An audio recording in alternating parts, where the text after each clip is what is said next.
로 간절히 기도하옵나이다. 아멘. 할렐루야. 감사합니다. 우리 역사님과 다시 한번 인사하겠습니다. 인상 참 좋으십니다. 인사할까요? 참 좋으십니다. 진짜 좋으십니다. 참 좋으십니다. 아이고 웃는 모습이 너무 멋지십니다. 진짜 웃는 모습이 너무 멋지십니다. 감사합니다. 최선생 너무 수고하시는데 감사합니다. 우리의 인상이 좋다는 것은 하나님께서 우리를 하나님 형상대로 만드셔서 그 인상 가운데에 즐거움을 주시는 줄 믿습니다. 어떤 초등학교 다니는 아이가 엄마한테 와서 질문했습니다. 엄마, 사람은 언제 생긴 거야? 하고 질문했어요. 그랬더니 엄마가 아마 교회를 다니는 것 같아요. 그래서 엄마가 하는 말이 사람은 하나님께서 아담과 하와라고 하는 인간을 창조하셨는데 그때 인간이 만들어졌어 하고 아담과 하와의 이야기를 해줬습니다. 그랬더니 이 아이가 그렇구나 하고 아빠에게 갔어요. 아빠에게 똑같은 질문을 했답니다. 아빠, 사람은 언제부터 생긴 거야? 이렇게 물어봤어요. 그랬더니 아빠가 한 말이 사람은 원숭이가 지다에서 생긴 거야 이렇게 대답을 했대요. 이 아이가 갑자기 혼란스러워졌습니다. 왜냐면 엄마하고 아빠하고 대답이 틀리니까 도대체 뭐가 맞는지를 모르겠다는 거죠. 그래서 엄마에게 가서 다시 한번 물었대요. 엄마, 아니 아빠가 그러는데 아빠는 원숭이가 진화해서 생겼다고 그러고 엄마는 아담과 하와의 모습에서 생겨난다고 하고 도대체 누가 맞는 거야? 엄마가 맞아? 아빠가 맞아? 그랬더니 엄마가 그렇게 얘기를 하더래요. 둘 다 맞아. 이러는데 대신 아담과 하와는 엄마 쪽 집안이고 아빠 쪽은 원숭이 집안이야. 여러분, 우리는 어느 집안일까요? 우리는 하나님의 집안인들로 믿으시기 바랍니다. 우리는 하나님의 자녀입니다. 하나님께서는 그 자녀들을 사랑하시고 오늘도 사랑하는 자녀들을 이곳에 불러주신 줄로 믿으시기 바랍니다. 하나님의 사랑은 우리가 한없습니다. 그래서 우리가 주님을 고백할 때 그 고백 가운데에 오늘도 말씀을 통해서 우리 가운데 놀라운 하나님의 은혜가 임하게 될 줄로 믿습니다. 오늘 성경을 보다 보면 오늘 성경 속에 등장하는 인물이 서기관이 나옵니다. 서기관은 말 그대로 기록하는 업무를 담당하는 그런 사람이죠. 그래서 성경 속에 나타나는 서기관은 한마디로 말하면 성경을 필사하는, 성경을 적는 그런 사람입니다. 좀 더 구체적으로 말하면 이 서기관은 당시의 율법, 성경을 항상 기록하는 이런 사람이었습니다. 그런데 당시에 인쇄술이 발달하지 않았기 때문에 모든 그 문서는 다 서기관이 이렇게 쓰도록 되어 있는 거죠. 그래서 과거나 오늘에 마찬가지지만 이 서기관이라고 하는 직책은 사실 아무에게나 맡겨지지 않습니다. 왜냐하면 이 서기관이라는 것이 단순하게 서류를 받아서 기록만 하는 이런 서기관이 아니고 그것을 작성하기 위해서는 여러 가지 행정적인 업무 이런 것들을 다 파악하고 있어야 서기로서 역할을 감당할 수가 있습니다. 제가 한 3, 4년 전에 좀 오래전에 여기 양천 지방의 연합 그 목사님들 모임 속에 제가 지방 서기를 한 적이 있습니다. 서기를 하다 보니까 단순히 어떤 행정적인 업무만 이렇게 기록할 줄 알았더니 그게 아니고요. 서기가 되면 이 감리사님을 보필하면서 전반적인 감리교회의 모든 장정과 법을 다 알아야 그 서기를 할 수가 있더라고요. 그러다 보니까 서기가 되면 어떤 그냥 단순하게 문서만 작성하고 보내는 것이 아니라 완벽하게 그 법을 알아야 그것을 실행할 수가 있었습니다. 자, 예수님 당시의 서기관 역시 율법을 필사하는 것뿐만 아니라 율법을 정확하게 알고 있었고 율법을 가르치는 사람입니다. 그래서 오늘 본 말씀 가운데 보면 서기관이라고 표현이 되어 있지만 이 말씀과 표명구인 마태복음 22장 35절 말씀 보면 서기관이라고 하는 명칭 대신에 율법사라고 하는 말씀으로 기록되는 걸 볼 수가 있습니다. 서기관은 율법에 정통한 사람이죠. 그 율법을 정확하게 알고 또 정확하게 가르치는 사람이 바로 서기관입니다. 그래서 모세의 율법에 대해서 굉장히 아주 확실하게 알고 있었던 그런 서기관인데 율법의 종류를 보면 율법에는 613가지가 있다고 해요. 그래서 모세의 율법이 613가지인데 그 가운데 이 613가지를 아주 주도면밀하게 분석하고 또 파악하는 것이 바로 서기관의 모습이었습니다. 율법 중에는 이게 크게 부정적인 것과 긍정적인 것을 나누는데 부정적인 것이 그러니까 성경에 하지 말라라고 하는 것이 365개 조항이 있고 그리고 248개 조항이 하라라고 하는 긍정적인 조항으로 있다고 합니다. 그래서 많은 사람들은 얘기할 때 365개 조항을 부정적인 것 하지 말라는 것은 우리가 매일매일 삶 가운데 1년 365일이 하지 말라라고 하는 그런 금지 조항이 율법에 있다는 거죠. 자, 서기관이 이러한 것들을 감당하기 때문에 율법에 대해서 누구보다도 잘 알고 있었습니다.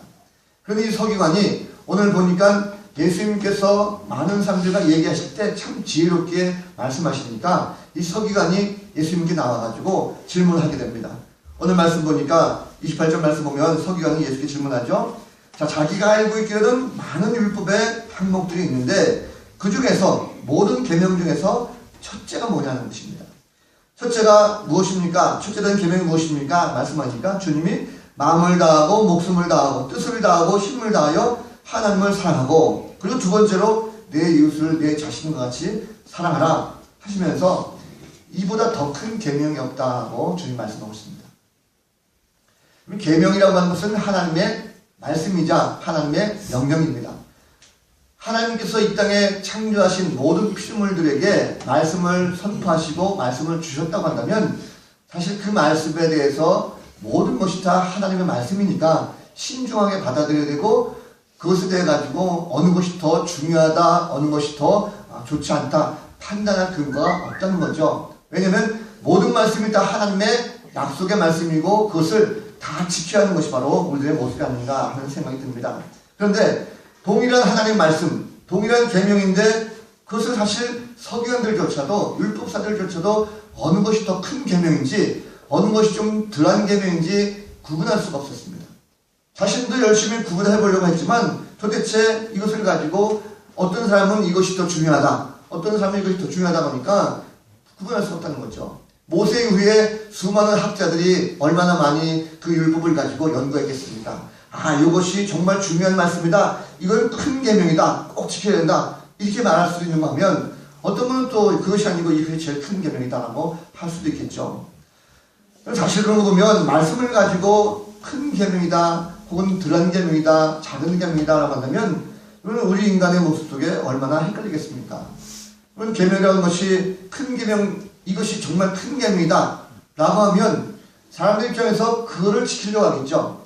그걸 우선적으로 지키려고 하고 만약에 그것을 제대로 지키지 못하면 얼마나 죄책감에 시달리겠습니까? 아, 적어도 이것이 큰 계명이라고 하는데 이것만큼은 지켜야지 하는데 그걸 못 지킨다고 한다면 내 자신이 어떤 죄의 올무에 매달리는 거 아니겠습니까? 그러다 보니까 모든 계명이라는 것은 사실 크다 작다 구분하기 전에 그냥 다 하나님 말씀이니까 알아서 잘 지켜라 이러면 훨씬 쉬울 것 같은데 왜 이 서기관은 그렇게 율법에 대해서 자꾸 경종을 따지는 것이고 또 하나님 앞에 이렇게 물어봤을까? 그런데 주님은 그러한 말씀을 알고 계시면 그냥 편안하게 다 잘 지키면 된다. 614가지의 모든 조항들 잘 지키고 하지 말라는 건 하지 말고 하라는 것을 해라. 이러면 쉽게 끝날 텐데 주님은 오늘 그 가운데에 특별히 가장 큰 계명이 있다라는 것을 설명하고 있습니다. 어찌 보면 이 서기관이 좀 미워서 그렇게 좀 함정을 파고 말하는 것이 아닌가 하는 생각을 해봤습니다. 그런데 여러분 하나님 말씀을 우리가 사실 우리에게 주셨을 때에 10계명이라는 것도 보면 10계명을 어느 것이 더 소중하다라고 하기보다는 그 모든 것을 다 일일이 잘 지키라고 하는 것을 우리에게 주시면 아니겠습니까? 그러면 이 계명을 구별하면서 어느 것이 좋다라고 나누는 것보다는 그냥 한꺼번에 다 뭐라도 잘 지켜야 된다. 이것이 얼마나 더 현명한 생각하는 것을 한번 생각해봤습니다. 차라리 그럴 바에야 아예 그냥 뭐 계명을 만들지 말고 그냥 다 뭉뚱그려서 없애든가 아니면 다 지키라고 하든가 이래야 될 텐데 주님은 그렇지 않았다는 거죠. 우리가 말씀을 들을 때 마찬가지입니다. 교회 와가지고 말씀을 들을 때도 사실 설교 시간에 말씀 들으면 아, 저 말씀이 정말 큰 말씀이고 저 말씀이 정말 나에게 유익한 말씀이고 나머지는 다 소용없는 거야. 그냥 다 흘러버리고 요거만 듣자. 이러면 사실 좀 어폐가 있죠. 왜냐면 처음부터 쭉 지나가다 보면 어떤 사람은 아, 요 부분이 정말 나에게 오늘 은혜가 되는 말씀이고 또 어떤 부분은 요 부분이 오늘 나에게 은혜가 되는 말씀이기 때문에 나는 이것을 정말 사모한다라고 하겠지만 이것을 가지고 어느 것이 더 옳다 그르다라고 판단하는 것 자체가 너무 무리가 아닌가 하는 생각을 하게 됩니다. 만약에 특별히 좋은 말씀이라고 해서 중요한 말씀입니다. 이거는 꼭 기억해야 됩니다. 목회자가 말하면 그것만 기억하는 거 아니겠습니까? 부흥회 같은 데 보면 부흥 강사가 꼭 그런 얘기 하시더라고요. 이거 꼭 기억하라. 학교에서 보면 선생님들이 이거 꼭 시험에 나온다. 이거 기억해야 된다. 라고 하면 다른 건 다 잊어먹고 그것만 외우고 그것만 공부하는 친구들이 있습니다. 결국 어떤 말씀이든지 간에 이렇게 나누는 것보다 그냥 두루두루 다 좋은 말씀이고 좋은 이야기니까 다 기억하고 그대로 행하라면 얼마나 좋겠습니까? 성전에서 목회자가 어떤 중요한 말씀이다라고 하는 그런 함정을 팔면서 예를 들어가지고 뭐 건축이라든지 헌금이라든지 성도들에게 짐이 되는 이런 얘기도 하면서 이것이 가장 큰 말씀이고 중요한 말씀이니까 꼭 기억하십시오 하면 성도 입장에서 또 그것이 굉장히 굴레가 되기도 하고 부담이 되죠. 자, 이런 많은 것들을 볼 때 절대 우리의 입맛을 맞는다고 해가지고 이것이 큰 계명입니다. 좋은 말씀입니다. 나에게 가장 합당한 말씀입니다. 이렇게 한다는 것은 좀 무리가 있지 않겠는가 생각을 해보게 됩니다. 여러분, 그런데 그렇다고 한다면 주님께서 왜 그렇게 말씀하셨냐는 것입니다. 이것을 모르는 분도 아닐 텐데 왜 주님은 서기관이 그렇게 물었을 때에 율법을 알고 있는 그 사람에게 세상에서 많은 율법들이 있지만 그 가운데 하나님을 먼저 사랑하고 그리고 이웃을 내 몸처럼 사랑해라. 왜 이 말씀을 하셨을까라는 것입니다. 자, 하나님의 실반 이 땅에 오셔서 인간의 몸을 입고 이 땅에 오셔서 친히 하나님을 사랑하고 이웃을 사랑하는 것, 이것을 가장 큰 계명이라고 하신 그 주님의 뜻이 있지 않겠는가라는 것입니다. 자, 주님 말씀을 가만 보면요, 주님께서 이 사랑의 가장 큰 계명이라고 하는 것이 그냥 헛되게 하는 것이 아니라는 거죠. 왜냐하면 주님이 하신 이 말씀은 이미 율법을 알고 계셨습니다. 우리가 이 말씀을 읽다 보면 이 말씀은 신명기 6장 4절 이하에 나와 있는 모세의 율법을 주님이 알고 하신 말씀이에요. 주님이 성경 말씀을 알고 그 말씀을 읽고 그 마음속에 뭔가 하시고자 하신 말씀이 그 가운데 있었다는 거죠. 자, 그것이 뭔가라는 것입니다. 오늘 성경 말씀을 통해서 주님은 우리들이 하나님 말씀을 들을 때 가장 큰 계명이라는 것은 모든 말씀 가운데 가장 핵심이 무엇인가라는 것을 우리에게 알려주고 있는 것입니다. 성경에 나타나는 모든 말씀 가운데 너희들이 적어도 이 말씀이 율법에 있어서 또 하나님 말씀 가운데서 가장 중요한 것이 이것이다라는 것을 우리들에게 반드시 알려주기로 하시는 것입니다. 그것이 뭐냐면 바로 우리 모든 피조물은 인간들이 하나님을 사랑한다라고 하는 이 고백을 통해 가지고 하나님은 이 세상에서 유일하신 바로 주인이시다라는 것을, 주님이라고 하는 것을 우리가 고백하기를 원하시는 것입니다. 다시 말씀드리면 이 세상에 오직 하나님은 한 분이시다. 이 말씀은요, 세상에 참된 이시는 오직 하나님밖에 없다는 것입니다. 여러분, 세상에 보면 얼마나 헛된 것들이 많이 있습니까? 우상도 많고요, 거짓된 것이 많고 헛된 것이 많습니다. 이 세상의 많은 우상들은 다 헛된 것들이고 다 죽어 있습니다. 오직 하나님만이 살아계신 하나님이시다는 것을 믿으시길 바랍니다. 그래서 여러분, 세상 사람들이 많은 것들을 숭상하고 있는데 결국은 다 거짓하는 거죠. 하나님은요, 지금도 살아계시고 창조하셨던 모든 것들을 지금도 운행하시는 바로 전능하신 하나님이십니다. 그 하나님이 우리를 창조하셨어요. 그 하나님이 우리를 창조하셨기 때문에 우리는 그 하나님 앞에 마땅히 나아가야 되는 것이고 하나님을 사랑하는 이 고백이 우리 가운데 있어야 되는 것입니다. 단순히 우리를 창조하신 것이 아니고 성경에 보면 하나님 우리를 창조하시고 어떻게 하셨습니까? 보시고 너무너무 기뻐하셨어요. 보시기에 정말 좋았다라고 하나님 고백하고 있습니다. 하나님의 형상대로 우리를 만드셨고 죄로 말미암아 죽을 수밖에 없었던 우리 죄인들을 독생자이신 예수 그리스도 그분을 우리 가운데 보내셔서 십자가에 못 박혀 죽기까지 하심으로 말미암아 우리를 사랑하셨어요. 우리가 그런 은혜를 입은 자라고 한다면 우리가 이 땅에 살아갈 때 마땅히 하나님을 사랑합니다. 이 고백을 가지고 살아가는 것이 바로 가장 으뜸된 계명이라는 사실입니다. 여러분, 우리가 주님을 얼마나 고백하고 있습니까? 지금도요, 주님은 우리를 변함없이 사랑하고 계셔요. 하나님은 지금도 세상의 그 어떤 것보다도 우리를 사랑하시고 우리의 모든 일거수일투족을 보시고 어떤 환경에서든지 결코 망하는 것이 아니라 우리를 살리시고 지켜주시고 보호하시고 인도하시는 분이 바로 하나님이라는 것입니다. 그 하나님을 우리가 알고 있기에 우리는 이제 그 하나님을 좀 더 가까이 갈 수 있는 믿음이 우리 가운데 있어야 됩니다. 성경에 보니까 우리는 이제 우리가 사랑을 받았다고 한다면 우리는 이제 우리의 모든 마음을 다해서 하나님을 사랑하는 모습이 필요한 것입니다. 우리의 생각이라고 하는 것, 모든 생각들을 하나님을 향해서 초점을 맞춰야 된다는 거죠. 우리의 모든 내 속에 있는 많은 것들을 가지고 어떻게 하면 하나님을 더욱더 사랑할 수 있을까? 어떻게 하면 하나님을 더욱더 섬길 수 있을까 하는 그 마음을 가지고 하나님을 향하여 우리의 사랑을 내 생명을 다하는 날까지 마지막 순간까지 결코 하나님을 버려서는 안 된다는 것입니다. 그런 사랑, 나의 모든 능력과 나의 헌신과 나의 정성을 다해서 하나님을 사랑하는 이 모습이 우리 믿음의 사람들 가운데는 있어야 된다는 거죠. 주님은 친히 이 땅에 오셔서 우리 모든 죄를 다 담당하시고 사랑을 우리에게 실천하셨습니다. 그래서 우리가 하나님을 온전히 사랑한다는 것은 주님을 통해서 구원받은 존재이기 때문에 현세 눈물을 흘리며 내세까지도 우리의 모든 것을 아낌없이 희생하면서 사랑해 주셨던 그 하나님의 신실한 사랑 가운데 우리가 진정으로 이 땅에 살아갈 때에 나의 주인은 오직 하나님이십니다.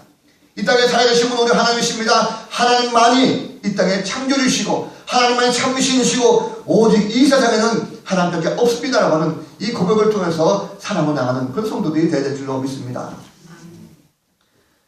또 한 가지는요, 주님이 두 번째 계명 말씀하셨죠. 바로 이웃 사랑에 대해서 중요성을 우리들에게 말씀하고 있습니다. 여기 이웃을 사랑하는데 그 말씀을 보면 내 몸같이 사랑하라 하겠습니다. 너의 몸보다 더 사랑하는 것이 아니죠. 너의 몸보다 덜 사랑하라 이것도 아닙니다. 내 몸같이 사랑하라는 거예요. 나의 몸이 어떻습니까 여러분? 우리는 내 몸을 끔찍이 아낍니다. 배가 고프면 먹어야 되죠. 졸리면 자야 됩니다. 그리고 몸이 아프면 약을 먹든지 병원에 가야 됩니다. 그런데 가만히 보면 우리는 내가 배가 고프면 먹어야 되는데 이왕이면 내 몸을 위해서 좀 더 비싼 음식, 맛있는 음식을 먹으려고 애씁니다. 건강을 위해 가지고 건강에 좋은 음식을 먹으려고 합니다. 피곤하면 그냥 아무데나 자는 것이 아니라 내 몸을 위해서 좀 더 좋은 집, 안락한 집, 좋은 침대에서 자려고 우리는 생각하고 있습니다. 병에 걸렸습니까? 그럼 병을 내면 내 몸을 고치기 위해서 이왕이면 잘 드는 약, 좋은 의사 찾아가지고 이왕이면 빨리 나으려고 하는 것이 바로 우리 몸을 지극히 아끼는 나의 모습이죠. 주님은 왜 말씀을 하셨습니까? 내 이웃을 내 몸처럼 사랑하라. 이 말씀은요, 너의 몸을 그렇게 끔찍이 아끼듯이 너의 이웃을 내 몸처럼 사랑하는 거예요. 특별히 이 말씀 가운데 의미가 있습니다. 여러분, 이웃을 자신처럼 사랑하라. 이 말씀은요, 계명을 통해서 율법의 완성이 그 가운데에 있다는 사실입니다. 사랑하는 율법의 완성입니다. 사도 바울이 말씀했어요. 로마서 13장 8절 말씀 한번 보시기 바랍니다. 피차 사랑의 빛 외에는 아무에게든지 아무 빛도 지지 말라. 남을 사랑하는 자는 율법을 다 이루느니라. 간음하지 말라, 살인하지 말라, 도둑질하지 말라, 탐내지 말라 한 것과 그 외에 다른 계명이 있을지라도 내 이웃을 내 자신과 같이 사랑하신 그 말씀 가운데 다 들었느니라. 사랑하는 이웃에게 악을 행하지 아니하나니 그러므로 사랑은 율법의 완성이니라 라고 말씀하고 있습니다. 여러분, 율법의 완성이라고 하는 것은 바로 사랑을 실천할 때 나타나는 것입니다. 율법이 많이 있지만 이웃을 내 몸같이 사랑하라, 이것은 그것만 특별히 중요한 것이 아니라 그 말씀 가운데 모든 것이 다 집약되어 있다는 것입니다. 그래서 여러분, 우리가 보이는 사람을 사랑해야 되는 것이 마땅한 거죠. 보이는 사람을 사랑하지 않고 보이지 않는 하나님을 어떻게 사랑하겠습니까? 내가 이웃을 정말 사랑한다고 한다면, 보이는 그 이웃을 사랑한다고 한다면 하나님을 사랑하는 것이 마땅한 것입니다. 또 하나님을 사랑한다고 한다면 그 하나님을 사랑하는 모든 자들은 반드시 이웃을 내 몸처럼 사랑하는 거죠. 그래서 여러분, 진정으로 하나님을 사랑하는 이 마음이 가지고 있다고 한다면 이웃도 사랑할 수 있는 그런 모습이 필요하다는 사실입니다. 오늘 주님께서 수많은 계명 가운데 특별히 우리들 가운데 말씀하고 있는 것은 그 많은 계명들 가운데 사람들이 지켜야 할 가장 중요한 계명이 무언가라는 것을 우리에게 정확하게 가르치시는 것입니다. 왜냐하면 그것을 가지고 아무리 세분화된 율법, 많은 율법이라 할지라도 그것 때문에 못 지킨다라고 하는 것이 아니라 정말 중요한 것이 이것이라고 한다면 그것을 지킴으로 말미암아 율법에 대한 완성이 그 가운데 있으니까 적어도 이것만큼은 꼭 지키라는 거죠.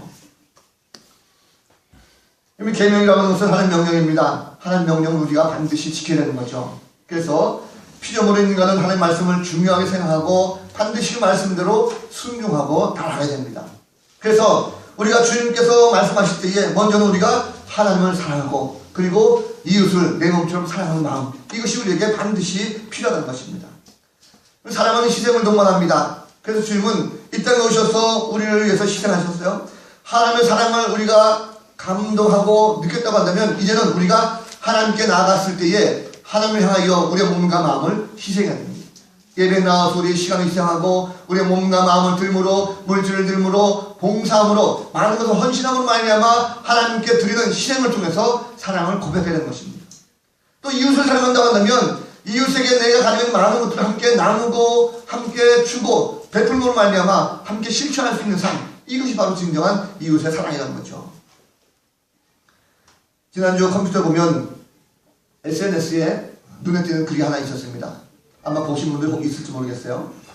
프랑스에 사는 카린 곰브라고 하는 한 여인이 있었습니다.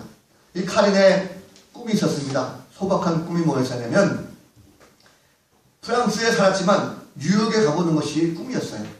그 뉴욕에 가서도 뭐 화려하게 놀러 오는 것이 아니라 그의 소박한 꿈은 뉴욕 번화가에 가가지고 맨하튼 거리에 가가지고 그저 조그만 피자 몇 조각 사가지고 그걸 먹으면서 그 번화가를 한번 걸어보는 것, 이것이 그녀의 꿈이었습니다. 그래서 결혼한 이후에 남편과 이제 한번 마음 먹고 그 여행을 가게 됐어요. 그 뉴욕 맨하튼 가가지고 자신이 생각한 것만큼 그렇게 피자 조각을 사가지고 남편과 먹으면서 그 맨하튼 거리를 아주 활보를 하고 있었습니다. 자, 그런데 그 사람 많은 그 거리, 점심 먹고 수많은 사람들이 길거리에 나와가지고 많이 그 혼란한 그런 거리가 있었는데 이 카린이라고 하는 여인이 그 상황에서 매우 가슴 아픈 장면을 하나 목격을 합니다.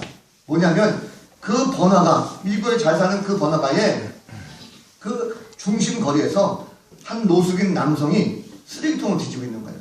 아주 초라한 모습을 가지고 쓰레기통을 뒤지고 있는데 이 카린이 볼 적에 너무나도 그것이 안 돼 보이고 불쌍해 보여가지고 그에게 다가가서 말을 걸었습니다. 그리고 그 노숙자의 너무 초라한 모습 속에 가슴이 너무 아파가지고 자기가 뭘 줘야 되는데 줄 것이 자기가 가지고 있었던 먹다 남은 피자 그밖에 없었다는 거예요.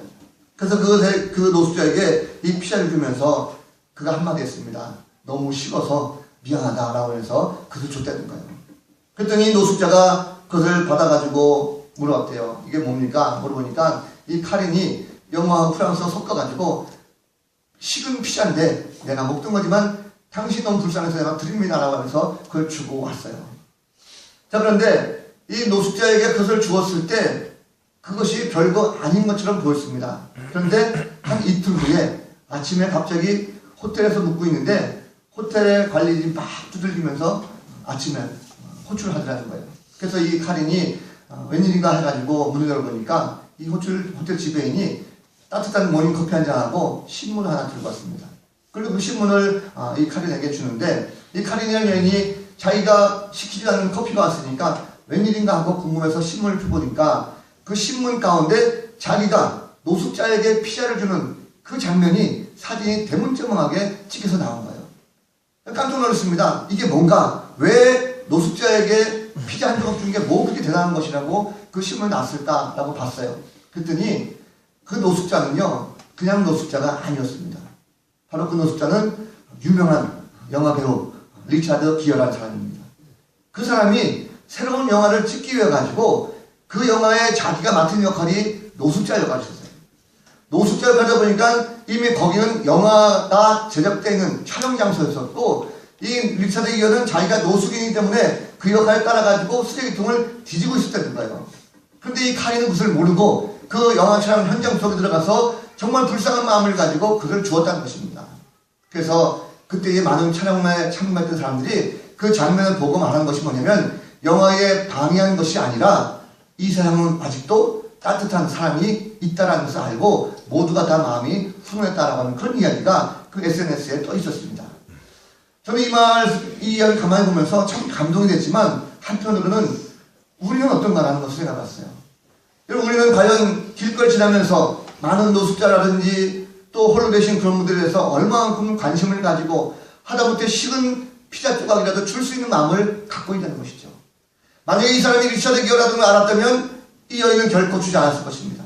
혹 우리가 길거리에 지나는 노숙자라든지 혹 가난한 자를 볼 때 그 사람이 만약에 노숙자가 아니라 정말 이 시대에 다시 오신다 약속하신 예수님이라고 한다면 우리가 어떻게 하겠는가?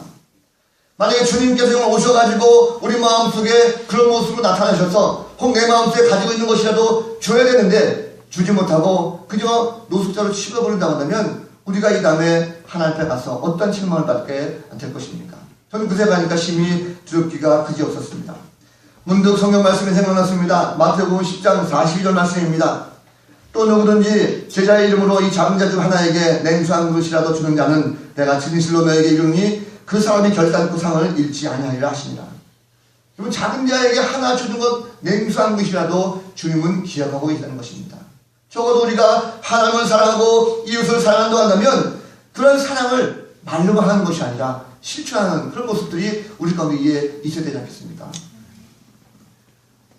여러분, 우리는 말로만 하는 사랑하는 것이 아니라 사랑은 실천이 있어야 됩니다. 그래서 우리는 주님이 말씀하시는 가장 위대한 사랑을 실천해야 된다는 것이죠. 이왕이면 열린교회가 왜 이곳에 세웠는가? 저는 하나님께서 이곳에 열린교회를 세우셨을 때 단순하게 너희만 예배드리고 잘 먹고 잘 살아라 이것이 아니라 이 지역에 정말 가난하고 불쌍한 이웃들이 간다면 그들에게 찾아가서 도와주고 나눠주고 그리고 이 감사의 계절에 함께 그 사랑을 실천할 수 있는 이런 실천적인 사랑이 있어야 정말 내 이웃을 내 몸처럼 사랑하라 하신 그 말씀을 우리가 실천하는 것이 아닌가 하는 그런 생각을 하게 됩니다.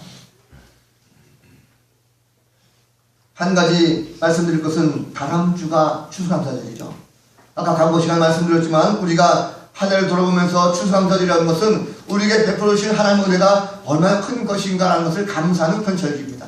저는 이왕이면 이 감사의 절기에 우리만 배부르게 우리만 즐겁게 먹고 행복함을 누리는 것이 아니라 이왕이면 주변의 가난한 자들에게 한번 나눌 수 있는 그런 사랑의 실천이 있었으면 좋겠다 하는 생각을 했습니다. 사랑의 쌀 나눔이라고 하는 것은 바로 그런 의미가 있습니다.